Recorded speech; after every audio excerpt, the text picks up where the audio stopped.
Hello students, how are you? I hope you will be perfectly fine. So let's get started. Now we are on the unit number 9, that is coordination compound. And last video के अंदर हमने आपको कुछ important ligands, उनके formulae, उनका actual नाम और coordination compounds में उनका नाम कैसे लिखा जाएगा ये सब बताया था और आपसे कहा था कि आप याद कर लीजिएगा, अदरवाइज आपको नोमेनक्लेचर नहीं आएगा कोऑर्डिनेशन कंपाउंड का। तो आज हम नोमेनक्लेचर करेंगे कोऑर्डिनेशन कंपाउंड का, ठीक है। तो सबसे पहले जो ध्यान चीज आपको रखनी है वो ये है कि कोऑर्डिनेशन कंपाउंड में थोड़ा सा रूल बदल जाता है अगर वो कैटायनिक या एनायनिक है तो आपको सबसे पहले ध्यान ये रखना है कि स्क्वायर ब्रैकेट के ऊपर चार्ज यहाँ पे पॉजिटिव है कि नेगेटिव है, ठीक है। यहाँ पे पॉजिटिव नेगेटिव का आपको कैसे पता चलेगा? By seeing the counter ion. आप काउंटर आयन को देख के इस बात का पता लगाएंगे कि आपका जो कॉम्प्लेक्स है वो पॉजिटिव चार्ज है कि नेगेटिव। अगर यहाँ पे कोई आयन लगी हुई है नेगेटिव आयन तो इसका मतलब इस पे पॉजिटिव, तभी नेगेटिव लगी है। अगर यहाँ कोई पॉजिटिव पार्ट लगा हुआ है इसका मतलब ये नेगेटिवली चार्ज है, तभी तो इसको न्यूट्रलाइज करने के लिए क्या लगा हुआ है? पॉजिटिव लगा हुआ है, ठीक है। तो आप first you have to identify whether your coordination sphere is positively charge और नेगेटिवली चार्ज। एक रूल है जो दोनों में बदल जाता है पॉजिटिव नेगेटिव होने से, वो ध्यान में नहीं रखेंगे तो फिर नोमेनक्लेचर गलत हो जाएगा। एक ही नंबर का आता है ये और वही फिर गलत हो जाएगा, ठीक है। तो सबसे पहले स्टार्ट करते हैं।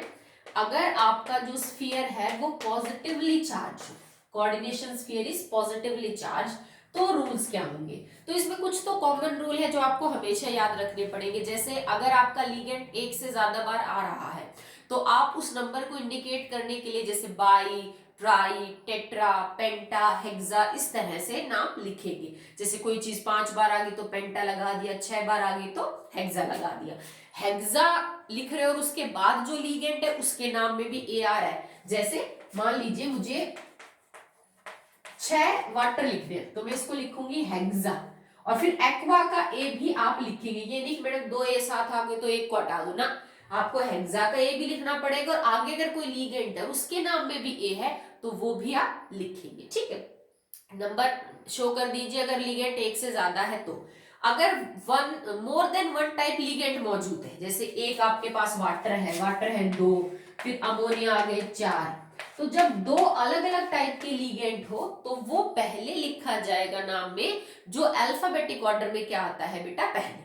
4 अलग अलग लिगेंड है तो भी जो पहले आता है अल्फाबेटिक ऑर्डर में उसको पहले, फिर उसके बाद, फिर उसके बाद, फिर उसके बाद, ठीक है। ये फर्क नहीं पड़ता कि वो फॉर्मूले में कहाँ लिखा गया है, अल्फाबेटिक ऑर्डर में जो लिगेंड पहले है उसका नाम पहले ही लिखा जाएगा, ठीक है। याद रहेगा बेटा ये आपको, ठीक है। इससे फर्क नहीं पड़ता कि उसका नंबर क्या है। तुम ये नहीं कहोगे मैडम ये तो डाई एक्वा है तो डी पहले आ रहा है, ये तो टेट्रा अमीन है तो टी नहीं, ये टी और डाई इंक्लूड नहीं करेंगे अल्फाबेटिक ऑर्डर में। इसका जो नाम है अमीन और एक्वा उसको हम इंक्लूड करेंगे। तो अमीन में ए डबल एम आ रहा है, इसमें एक क्या हुआ आ रहा है, ठीक है। तो इस तरह से फिर हम डिसाइड कर लेंगे, ठीक है। अगर आपके पास कोई कॉम्प्लेक्स लिगेंड है, कॉम्प्लेक्स लिगेंड का मतलब जैसे ईन है, इथाइलिन डाइअमीन है, फिर उसके बाद ईडीटीए है, डीएमजी है, इस तरह के जो मॉलिक्यूल हैं जो थोड़े कॉम्प्लेक्स हैं, वो अगर एक से ज्यादा बार आ रहे हैं 2, 3, 4 बार, तो हम बाई, ट्राई, टेट्रा यूज नहीं करेंगे। बाई की जगह बिस, ट्राई की जगह ट्रिस, और टेट्रा की जगह टेट्राकिस, पेंटा की जगह पेंटाकिस, इस तरह से जो सिंबल है हम वो यूज करेंगे, ठीक है। जैसे ऑर्गेनिक कंपाउंड में भी हम कॉम्प्लेक्स कोई सब्स्टिट्यूट होता है उसके लिए यूज करते हैं, पर वहां हम क्या करते हैं कि बिस ट्रिस लगाने के बाद एक हाइफन और फिर ब्रैकेट में कॉम्प्लेक्स का नाम लिखते हैं। यहाँ हाइफन लगाने की जरूरत नहीं है। अगर कोई लिगेंड 2 बार आ रहा है तो मैंने लिखा बिस और उसके बाद उस ब्रैकेट में उसका नाम, no need of hyphen etcetera, ठीक है। अगर ज्योमेट्रिकल आइसोमर है कोई तो वहां पे दिखाना पड़ेगा कि ये सिस है कि ट्रांस है, मतलब नाम के पहले लिखा जाएगा सिस और ट्रांस। अगर कोई कंपाउंड ज्योमेट्रिकल आइसोमेरिज्म शो कर सकता है तो हमें पता होना चाहिए कि वो सिस है कि ट्रांस है। अगर कोई ऑप्टिकल एक्टिव है तो ये भी आपको उसके नाम के आगे दिखाना पड़ेगा कि ये पॉजिटिव डायरेक्शन में ऑप्टिकल एक्टिव है कि नेगेटिव डायरेक्शन के अंदर जो ऑप्टिकल एक्टिव है। तो डी और एल पॉजिटिव नेगेटिव डायरेक्शन के लिए, सिस और ट्रांस आपको पता है ज्योमेट्रिकल आइसोमेरिज्म में भी हम इसको दिखाते हैं, ठीक है। बाकी कोई ऐसा बहुत जैसे अलग सा रूल नहीं है। जो आते जाएंगे मैं आपको बताती जाऊंगी। जैसे हम पहले पॉजिटिव नेगेटिव के लिए करेंगे तो फर्क सिर्फ एक ही होता है बेटा, अगर आपका कोऑर्डिनेशन स्फीयर पॉजिटिवली चार्ज है तो मेटल का नाम एज इट इज लिखा जाता है, एज इट इज। जैसे कॉपर है तो उसको कॉपर लिख देंगे, आयरन को आयरन लिख देंगे, मरकरी को मरकरी लिख देंगे, इस तरह से। But if your coordination sphere is negatively charge तो मेटल के नाम के पीछे 8 लगा दिया जाता है, ATE। तो मेटल प्लस 8, जैसे क्यूपरेट, निकलेट, प्लम्बेट, फेरेट, ठीक है। इस तरह से जो है क्रोमेट, इस तरह से ATE लगा देंगे पीछे, अगर आपका कोऑर्डिनेशन स्फीयर जो है वो क्या है बेटा, नेगेटिवली चार्ज, ठीक है। तो चलिए स्टार्ट करते हैं, एग्जांपल लिख के करेंगे तब हमें ज्यादा क्लियर होगा कि कैसे इनको लिखना है। तो पहले पॉजिटिव वाले कर लेते हैं, फिर हम नेगेटिव के करेंगे।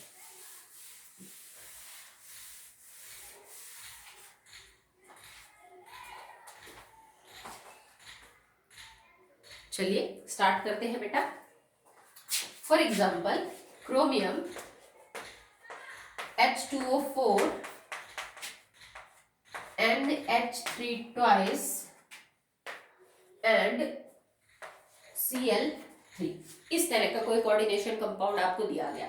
सबसे पहला काम आपका जो है वो ये है बेटा कि उस कोऑर्डिनेशन कंपाउंड में आपके मेटल की ऑक्सीडेशन स्टेट का पता करना, क्योंकि मेटल जब लिखा जाएगा तो चाहे 8 लगाओ या फिर ना लगाओ, ठीक है, जो भी रूल है, जैसा भी आपका कोऑर्डिनेशन स्फीयर है, उसके बाद उसकी ऑक्सीडेशन स्टेट तो रोमन में लिखनी पड़ेगी। वो गलत है तो फिर नाम गलत है, तो पहले निकालेंगे ऑक्सीडेशन स्टेट। क्रोमियम की एक्स मान ली, 4 वाटर का 0 हो गया, अमोनिया भी 0 है, and plus minus minus 3 is equal to 0, so x will be +3। तो मतलब मेरा जो क्रोमियम है वो यहाँ पे पॉजिटिवली चार्ज है 3। अब इनका नाम करना है आपको, तो पहले लिखा जाएगा लिगेंड का नाम। अगर कोई पॉजिटिवली चार्ज कोऑर्डिनेशन स्फीयर है तो सबसे पहले हम लिगेंड का नाम लिखेंगे जो अल्फाबेटिक ऑर्डर में पहले है। तो देखो अमीन AMMINE और A क्यों, एक्वा। तो एक्वा और अमीन में से M, भाई A तो दोनों में कॉमन हो गया, M पहले आता है Q बाद में, तो पहले अमीन को लिखेंगे। तो ये 2 बार आ रहा है ना, तो इसको हो जाएगा डाई, तो हमने लिखा डाई अमीन, ठीक है। उसके बाद टेट्रा एक्वा, अब टेट्रा का ये भी आएगा, एक्वा भी, टेट्रा एक्वा। लिगेंड मेरे खत्म हो गए। क्रोमियम CHROMIUM, क्रोमियम रोमन में 3 ब्रैकेट में कर दिया बंद, ठीक है, इतना कर दिया मैंने। क्रोमियम मेटल का नाम वैसे का वैसा लिखा, कोई 8 नहीं लगाया क्योंकि ये पॉजिटिवली चार्ज है, 3 लिख दिया पीछे रोमन में।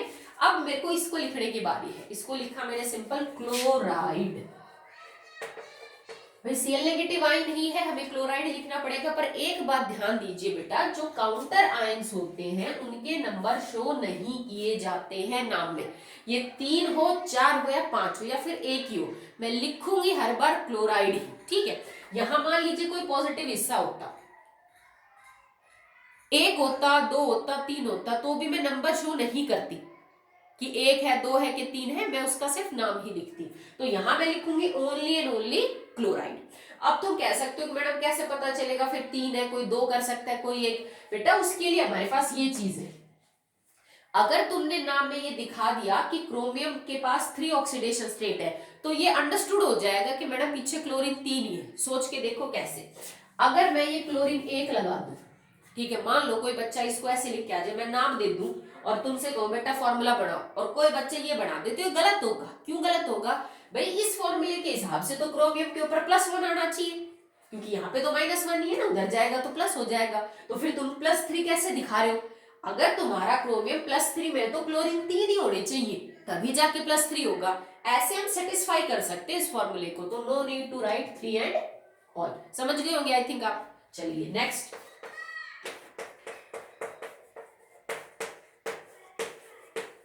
अब यहाँ पे कोबाल्ट आप निकाल सकते हो कि +3 ऑक्सीडेशन स्टेट में आएगा। 6 के 6 अमीन है तो कोई प्रॉब्लम ही नहीं है, हमने लिखा हेक्सा अमीन कोबाल्ट 3 क्लोराइड, ओके। हम पहला जो स्टार्ट करेंगे नाम वो स्मॉल लेटर से स्टार्ट करेंगे, कोई गैप वगैरह कुछ नहीं दिया जाता। देखो मैंने लगातार सा ही लिखा है ना, ये नहीं है पहले एक लिखा फिर गैप दिया फिर लिखा फिर गैप दिया, नहीं, आप कोई वर्ड्स के बीच में गैप नहीं देंगे, पहला हम स्मॉल से ही इसको शुरू करेंगे, ठीक है। नेक्स्ट देखिए, just like chromium H2O4 and it is Cl2 और NO3, मान लीजिए इस तरह का कोई कॉम्प्लेक्स है, तो क्लियरली आपको समझ में आ रहा है, एक्स वैल्यू मान के करेंगे तो क्रोमियम का चार्ज +3 आएगा। लीगेंट दो है, क्लोरीन और वाटर, इसको हम क्लोरो या क्लोरिडो लिखते हैं।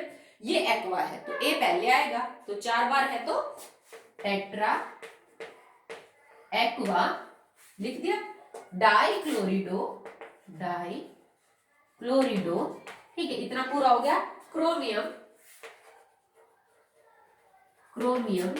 3 और पीछे नाइट्रेट, बिकॉज NO3 आयन है ना, ये नाइट्रेट आयन है, तो NO3 नेगेटिव इज नाइट्रेट, ठीक।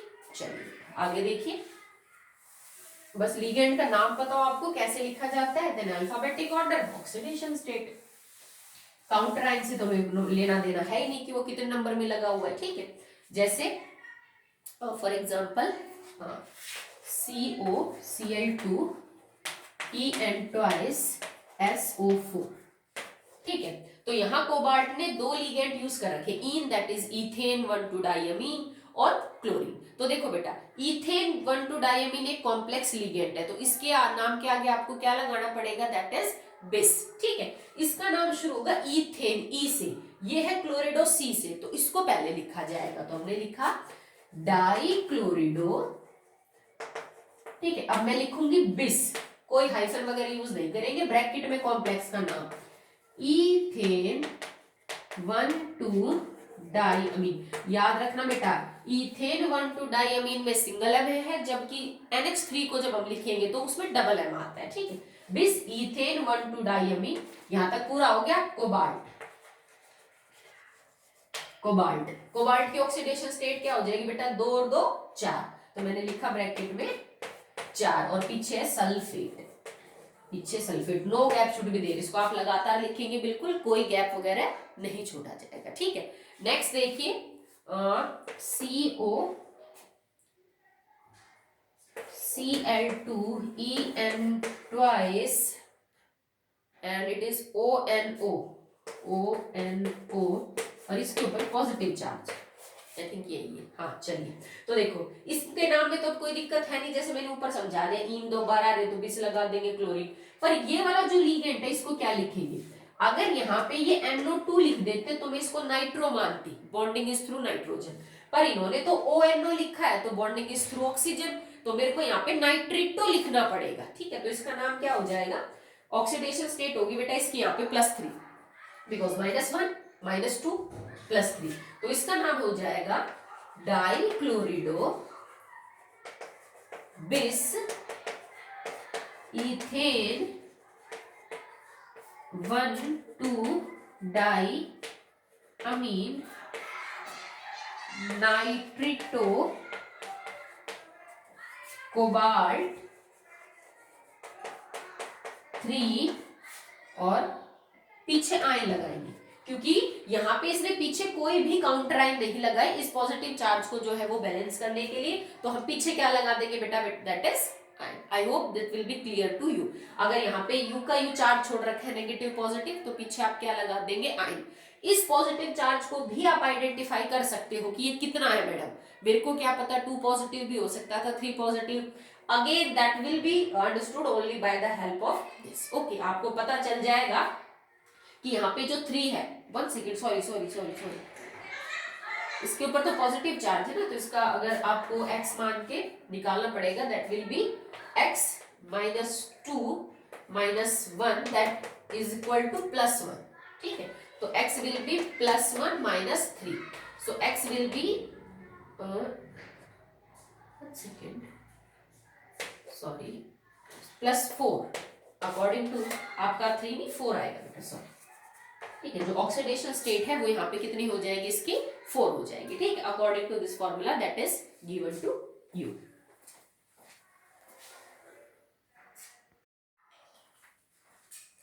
ओके, आप ऐसे कर सकते हैं। अगर यहाँ पे मान लीजिए और लिगेंड आगे पीछे होते, जैसे क्लोरीन को कम ज्यादा या इन को कम ज्यादा करते, तो आप बस नंबर बदल देते, बाकी कुछ भी करना आपको नहीं है। ठीक, चलिए नेक्स्ट। यहाँ पे भी देखो मैंने अल्फाबेटिक ऑर्डर फॉलो किया बेटा, पहले सी देन ई देन आपका एन आया। अब मान लीजिए मेरे को नोमेनक्लेचर करना हो ऐसे कोऑर्डिनेशन स्फीयर्स का जो कि नेगेटिवली चार्ज है, तो सब रूल बिल्कुल सेम रहेंगे, बस जहां आपको लगे कि कोऑर्डिनेशन स्फीयर नेगेटिवली चार्ज है, एक तो उसके आगे आपको पॉजिटिव काउंटर आयन मिलेगी, तो सबसे पहले आप पॉजिटिव पार्ट को आगे लिखेंगे। भाई जो कोऑर्डिनेशन स्फीयर के आगे लगा हुआ है उस आयन को ऐसे कैसा लिखोगे, फिर मेटल के नाम के पीछे 8 लगा देंगे, बस और कुछ भी नहीं करना। जैसे for example it is Fe(C2O4 thrice), ये ऑक्सलेट आयन है। तो यहाँ पहले पोटेशियम लगा हुआ है ना, तो पोटेशियम को यू का यू लिख दो बिना कोई नंबर शो करे, पोटेशियम। ठीक है, फिर 3 बार ऑक्सलेट आयन है तो ट्राई ऑक्सलेटो, ट्राई ऑक्सलेटो। अब आयरन नहीं लिखेंगे, इसको फेरेट लिखेंगे, क्योंकि मुझे पता है इस पॉजिटिव चार्ज का मतलब है यहाँ नेगेटिव पार्ट है। ठीक है, तो ट्राई ऑक्सलेटो फेरेट। और आयरन की ऑक्सीडेशन स्टेट देखो क्या हो जाएगी, 3 इधर और 6 इधर है, 3 फेरेट रोमन में 3। ये इसका नाम पूरा हो गया। 2 चेंजेस किए, पॉजिटिव पार्ट को आगे लिखा यू का यू, देन उसके बाद ATE लगा दिया और कुछ नहीं। नेक्स्ट चेक करिए, देखिए बेटा, और फॉर एग्जांपल K3CO(CN5NO), इस तरह से। तो यहाँ पे 2 लिगेंड है, साइनो और नाइट्रोसाइल, कोई बात नहीं, सी पहले आएगा एन बाद में। लिखा पोटेशियम, पोटेशियम। ठीक है, उसके बाद पेंटासाइनो, 5 बार है ना, पेंटासाइनो नाइट्रोसाइल। ठीक है, कोबाल्टेट, कोबाल्टेट। ठीक है, कोबाल्ट की ऑक्सीडेशन स्टेट क्या हो जाएगी बेटा, यहाँ पे ये तो 0 होता है, ये -5 है, ये 3 है, तो यहाँ पे 2 ऑक्सीडेशन स्टेट हो जाएगी, दैट इज सेकंड। आपने रोमन में क्या लिख दिया वहां पे, सेकंड। ठीक है, आगे चेक करिए, दैट इज Na2SiF6।